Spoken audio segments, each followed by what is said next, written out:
Hello students, आज की class में हम लोग रियल नंबर चैप्टर के कुछ प्रैक्टिस क्वेश्चंस दिए गए हैं, उनमें से शॉर्ट आंसर क्वेश्चंस को देखने वाले हैं। फर्स्ट नंबर क्वेश्चन देखिए, right the exponent of 3 in the prime factor of 270। तो 270 का प्राइम फैक्टर पहले कर लेते हैं, तभी ना उसका उसमें 3 का एक्सपोनेंट हम एक्सपोनेंट ऑफ 3 बता पाएंगे। 270 का 2 से ले जाएंगे ना जी 135। अब 2 से नहीं जाएगा, 3 से ले जाएंगे। 3 से कितना टाइम, 3 4 जा 12 और 3 5 जा 15। फिर 3 से ले जाएंगे 15 टाइम्स में, फिर 3 से ले जाएंगे 5 टाइम्स में। हम देख रहे हैं 270 इक्वल टू में आ गया 2 का पावर 1, 3 का पावर 3 इंटू 5 का पावर 1। तो पूछ रहा है एक्सपोनेंट ऑफ 3, तो 3 का एक्सपोनेंट 3 है, तो लिख देंगे कि एक्सपोनेंट ऑफ 3 इक्वल टू 3। 3 का पावर क्या है, यहाँ 3 ही है। क्वेश्चन नंबर 2 देखिए, if the prime factorization of a natural number this, अच्छा क्योंकि किसी नंबर कह सकते हैं नेचुरल नंबर का प्राइम फैक्टराइजेशन ये है, write number of the consecutive zero of N. अच्छा एन यानी कि जो नंबर है आपके पास उसमें कंसेक्यूटिव जीरोज कितने होंगे। तो देखो यहाँ दिया है 2 का पावर 3, 3 का पावर 2 और 5 का पावर 2 इंटू 7। तो देखो आप इसमें 5 और 2 को एक साथ ले लो, जितने इसमें पावर कॉमन हो सकते हैं। तो पावर देखिए इसका 2 है, यहाँ पे पावर कितना है 3 है, तो दोनों में से मिनिमम पावर वाले को लेंगे। देखो यानी कि एक 2 को ऐसे रख लेंगे, एक यहाँ 3 का स्क्वायर 7 और यहाँ 2 का पावर 2 और इंटू में 5 का पावर 2 एक साथ ले लेंगे। देखिए आप 2 और 5 इंटू करेंगे तो 10 आएगा ना जी, 2 और 5 को इंटू करेंगे तो क्या आएगा 10 आएगा। इसीलिए दोनों के इक्वल पावर वाले को एक साथ ले लिया, बाकी जो एक्स्ट्रा बच गए उसको इधर रख दिया। तो इसको आप मल्टीप्लाई मत करो, यहाँ पे ऐसे ही रहने दो। ये क्या हो जाएगा 10 टू द पावर 2। अच्छा 10 टू द पावर 2 है, इसका मतलब इसका प्रोडक्ट में लास्ट में कितने जीरो आएंगे, 2 जीरो आएंगे। लास्ट में कितने जीरो आ जाएंगे, 2 जीरो आ जाएंगे। यानी कि लिख देंगे नंबर ऑफ कंसेक्यूटिव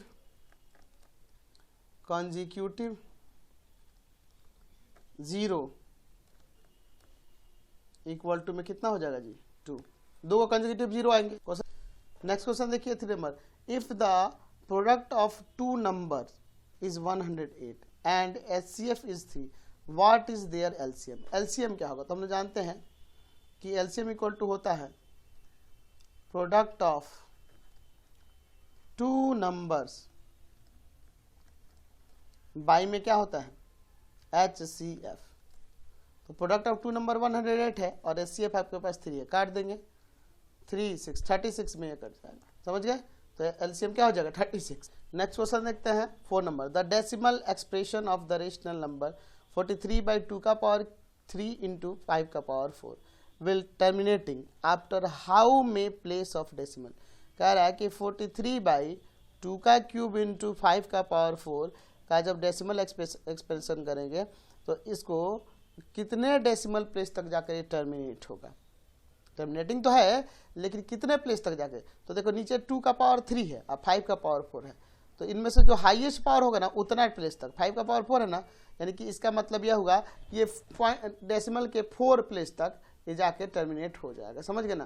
कैसे देखिए, देखिए ऊपर 43 है, नीचे देखिए दोनों पावर को सेम करना होगा, तो इसमें 2 का पावर 1 ऐड कर देते हैं, यानी कहने का मतलब 2 का पावर 1 से मल्टीप्लाई कर दिए, एक पावर बढ़ा दिए नहीं, यानी नीचे 2 से मल्टीप्लाई किए, ऊपर भी 2 से मल्टीप्लाई किए। ऊपर मल्टीप्लाई करेंगे तो कितना आ जाएगा जी 86 आ जाएगा और नीचे आ जाएगा 10 का पावर 4। तो ये पावर 4 आ गया तो 4 प्लेस तक नहीं जाएगा, यानी कि 0.0086। तो कितने प्लेस तक, तो 4 डेसिमल प्लेस ना, 4 डेसिमल प्लेस तक ये जा रहा है, समझ रहे हैं ना। चलते हैं नेक्स्ट क्वेश्चन पे। Question number find A and B। 5 में कह रहा है A एंड B का वैल्यू फाइंड करना है। आपको पता है कि इन दोनों का प्रोडक्ट ये होगा, इन दोनों का प्रोडक्ट ये होगा, तो यानी कि यहाँ से B इक्वल टू 2 इंटू 3 6 हो जाएगा। अच्छा और फिर आप जानते हैं A किसके इक्वल होगा, तो 2 और इंटू B के, A ये जो है इन दोनों के प्रोडक्ट। तो यहाँ B का वैल्यू तो 6 आ चुका है ना जी, यानी कि A का वैल्यू 12, तो B का 6 और A का 12, समझ गए। क्वेश्चन नंबर 6 देखिए, right whether this number on simplification gives a rational और इरेशनल नंबर। अच्छा इसको सॉल्व करेंगे, सिंप्लीफाई करेंगे तो रेशनल मिलेगा कि इरेशनल, देखते हैं। 2 root under 45 plus 3 root under 20 by में 2 रूट अंडर 5। अच्छा देखिए ध्यान से, ऊपर 2 रूट अंडर 45 है ना, तो इसे 3 इंटू 3 इंटू में 5 कर सकते हैं, और प्लस 3 रूट अंडर 20 है ना, तो 2 इंटू 2 इंटू में 5 कर सकते हैं, और नीचे आपका 2 रूट 5 है, रहने दीजिए। ऊपर देखिए ये पेयर बन गया, बाहर आ जाएगा, तो 2 इंटू 3 रूट अंडर 5, यहाँ देखिए क्या हो जाएगा 3 इंटू 2 रूट अंडर 5, और बाई में 2 रूट 5, तो ऊपर हो जाएगा आपका 6 रूट 5 प्लस 6 रूट 5 और बाई में 2 रूट 5, तो ऊपर आ जाएगा 12 रूट 5 और नीचे आपका 2 रूट 5। रूट 5 से रूट 5 कैंसिल, ये 6 टाइम्स में कट जाएगा, तो 6 आ गया, यानी कि ये रेशनल नंबर ना हो गया, तो ये रेशनल हो जाएगा। समझ गए? चलते हैं नेक्स्ट क्वेश्चन पे। हम नेक्स्ट क्वेश्चन का ये कह रहा है कि using Euclid division lemma find the HCF of this numbers.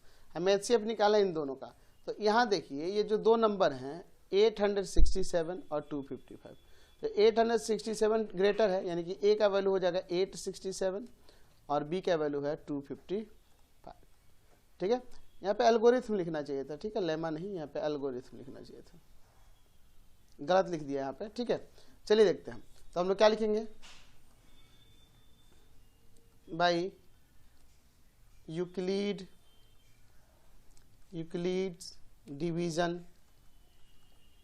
Division lemma, Euclid division lemma क्या जानते हैं, a इक्वल टू में बी क्यू प्लस का r, और जहाँ r जो होगा ग्रेटर और इक्वल होगा 0 के बट लेस देन होगा b से, ये हम लोग जानते हैं। चलिए तो एक काम करते हैं, हम लोग यहाँ पर स्टेप पहला ले लेते हैं। स्टेप फर्स्ट में क्या करेंगे जी, आपका इधर लिख देंगे 867 और इधर 255, तो 255 से डिवाइड करते हैं हम लोग 867 में, ठीक है, 3 टाइम्स में ले जाएंगे, 3 टाइम्स में, तो 255 में 3 से मल्टीप्लाई कर दिए 765, ठीक है, यहाँ आ जाएगा 2, यहाँ पे 0, यहाँ पे 1, तो इंटू में 3 और प्लस में 102, dividend equal to division into question plus reminder. अगला स्टेप, जब रिमाइंडर 0 नहीं आए तो नेक्स्ट स्टेप में आपका जो डिवीजर था उसको लेंगे और इधर आपका रिमाइंडर ले लेंगे और फिर से डिवाइड करेंगे 102 से, कितना में 255 से, 2 टाइम्स में ले जाते हैं तो 204 आ जाएगा 15, तो इंटू में आपका 2 और प्लस में 51 हो जाएगा। फिर रिमाइंडर 0 नहीं है, स्टेप थर्ड ले लेंगे, स्टेप थर्ड में क्या करेंगे, इधर 102 को और इधर 51, तो 2 टाइम्स में हो जाएगा ना, 2 टाइम्स में ये 0 आ जाएगा, तो इसका मतलब एचसीएफ क्या हो जाएगा यहाँ पर 867 और 255 का एचसीएफ, ये आपका जो डिवीजर था यानी कि 51 हो जाएगा। समझ गए? चलते हैं नेक्स्ट क्वेश्चन पे। नेक्स्ट क्वेश्चन है 8 नंबर, सो डैट 4 का power n can be never ended with the digit 0 for any natural number n। अच्छा, यहाँ कह रहा है n की जगह कोई भी नेचुरल नंबर रखे, जैसे 1 रखे तो 4 आ जाएगा, 4 का पावर 2 रखे तो 16 आ जाएगा, 4 का क्यूब रखे तो 64 आ जाएगा। तो ये कह रहा है कि नेवर इंड विथ 0, ये कभी भी किसी नेचुरल नंबर के लिए 0 से इंड नहीं करेगा। क्यों नहीं करेगा, चलिए इसको देखते हैं। 4 का पावर n, इसका प्रूफ देख लीजिए यहाँ पे, आप 4 को 2 का स्क्वायर लिख सकते हैं और पावर में है, यानी कि ये 2 का पावर 2n हो गया। तो हम यहाँ देख रहे हैं कि इसका जब फैक्टराइजेशन करेंगे, चाहे n की जगह कोई भी नेचुरल नंबर रहे, तो फैक्टराइजेशन करेंगे तो हमेशा फैक्टर क्या आएगा, 2 ही आएगा, 2 के सिवा और कुछ नहीं आएगा। तो यहाँ पे लिख सकते हैं कि the only prime in the factorisation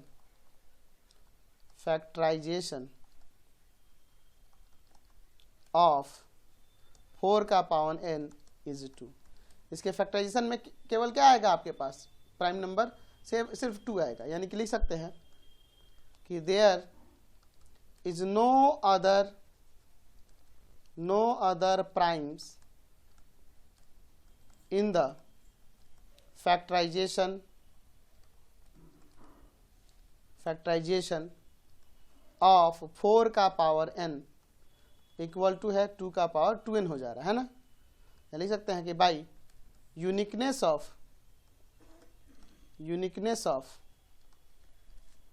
the fundamental theorem of arithmetic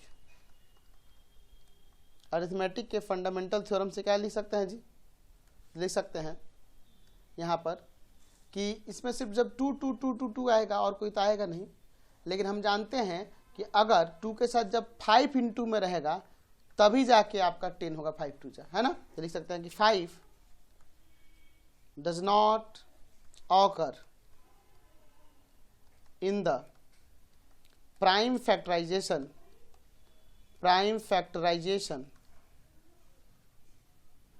of 4 का power n for any n belongs to natural number, किसी भी नेचुरल नंबर के लिए नहीं होगा। देयरफॉर 4 का power n can never ended with 0 for any n belongs to natural number। समझ गए। नेक्स्ट क्वेश्चन करते हैं 9 number. Explain why 7 into 11 into 13 plus 13 are composite. ये कंपोजिट कैसे है? 7 इंटू 11 इंटू 13 और प्लस का 13। यहाँ से देखिए ना 13 कॉमन कर सकते हैं ये दोनों में से, इन दोनों, इसमें और इसमें से। 13 कॉमन करेंगे तो 7 इंटू 11 और प्लस का 1, तो ये 13 है। और यहाँ पे 77 प्लस 1, तो ये 13 इंटू 78। तो ये दिख रहा है कि आपका 2 से डिविजिबल है, 13 से डिविजिबल है, ऐसे कई सारे नंबर से डिविजिबल है, तो ये को कंपोजिट नंबर हो गया। देयरफॉर 7 इंटू 11 इंटू 13 और प्लस 13 आर कंपोजिट। समझ गए। चलिए नेक्स्ट क्वेश्चन देखिए। Prove that 2√3/5 is an irrational number. ये इरेशनल नंबर, इसको हमें प्रूव करें। तो हम जानते हैं कि √3 तो इरेशनल है ही। चलिए हम लोग इसका यहाँ पर प्रूफ देखते हैं। ले लेते हैं कि let 2√3/5 is a rational number. ऐसा सपोज कर लेते हैं कि ये रेशनल नंबर है, लेकिन ये तो पॉसिबल नहीं है, तो एक कंडीशन जोड़ देते हैं, इफ इट पॉसिबल। अगर यह पॉसिबल है तो ये क्या है जी, आपका एक रेशनल नंबर है। ठीक है। By definition of rational number. Rational number के डिफिनीशन से हम क्या कर सकते हैं कि इस 2√3/5 को हम रेशनल नंबर के फॉर्म में, यानी कि p/q के फॉर्म में, where p/q belongs to integer and q not equal to 0, ऐसे लिख सकते हैं। लिख सकते हैं ना। इस 5 को इधर मल्टीप्लाई में कर देते हैं और 2 को डिवाइड में, तो √3 इक्वल टू में लिख सकते हैं 5p/2q। ठीक है, कोई दिक्कत नहीं है। अच्छा, ये p और q इंटीजर था और 5 और 2 भी इंटीजर है, तो यानी कि 5p और 2q भी उनका प्रोडक्ट इंटीजर होगा, और ऊपर नीचे इंटीजर, यानी कि ये रेशनल नंबर और इधर √3 इरेशनल है, जो कि ये पॉसिबल नहीं हो सकता है। रेशनल कभी इरेशनल के इक्वल होगा? नहीं होगा। तो यहाँ लिख सकते हैं कि हमारे पास p and q are integers. ये हमारे पास क्या थे जी, इंटीजर्स थे, और therefore p q 5p and 2q ये सभी तो इंटीजर होंगे, आर अल्सो इंटीजर्स। ये भी आपके क्या हो जाएंगे, इंटीजर्स हो जाएंगे। तो जब ये इंटीजर्स हो जाएंगे, यहाँ पे फिर लिख सकते हैं कि हेंस क्या लिख सकते हैं, RHS ऑफ इक्वेशन, इसको इक्वेशन को मान लो first, equation first is a rational number. RHS rational number है, rational number. Where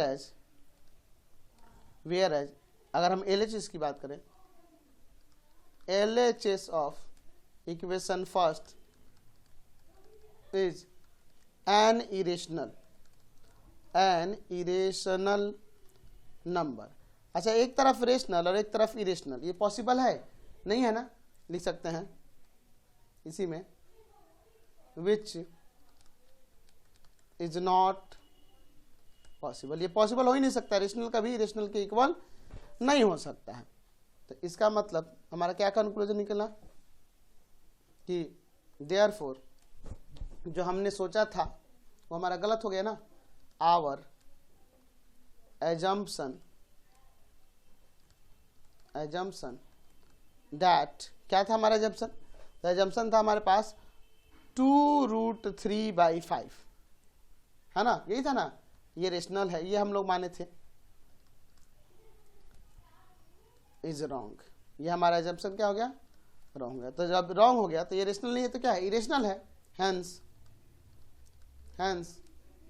2√3/5 is an irrational number. यही ना हमें दिखाना था, समझ गए, क्लियर है।